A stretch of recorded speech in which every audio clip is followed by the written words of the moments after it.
Hi everyone.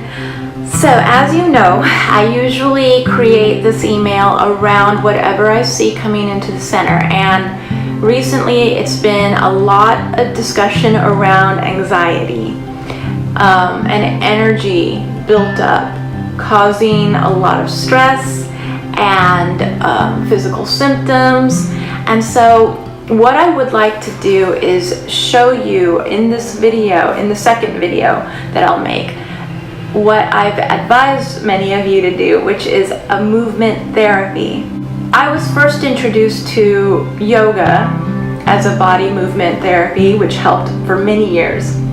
Recently, I've discovered that I no longer am fulfilled by a yoga sequence, that is proper and in alignment and symmetrical and all of that.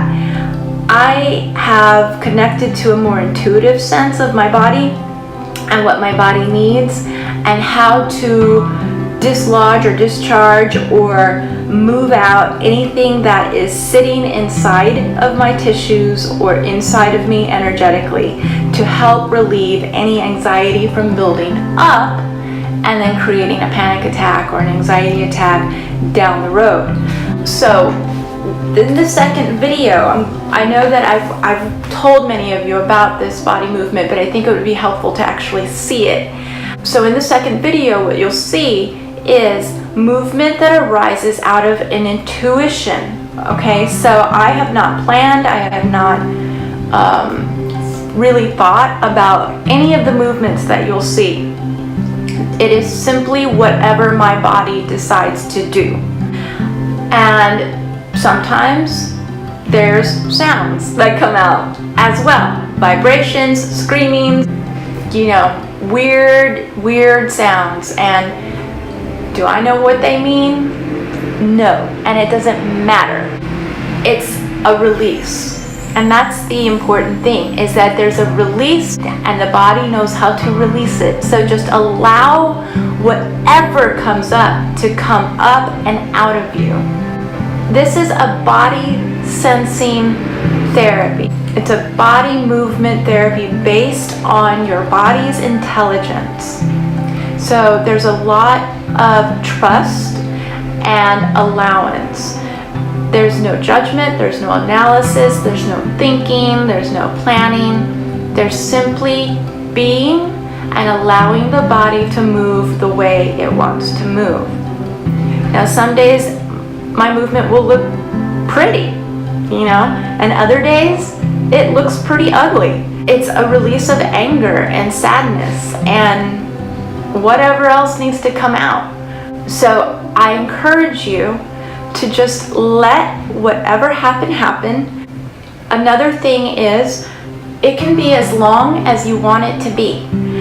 Oftentimes, I will only have 5 minutes, 10 minutes. Sometimes I have 30 minutes. Sometimes I have an hour. And I will sit down at the beginning of my practice and tell my body I have 5 minutes. So do what you can in 5 minutes. And I kid you not, I don't even have to set a timer. My body will know at 5 minutes to end whatever it's doing, whatever it's got to do. Another thing I want to let you know is that you can begin this practice any way you want. You can begin lying down, you can begin sitting, standing on all fours, in child's pose, whatever you want, holding on to a blanket, whatever.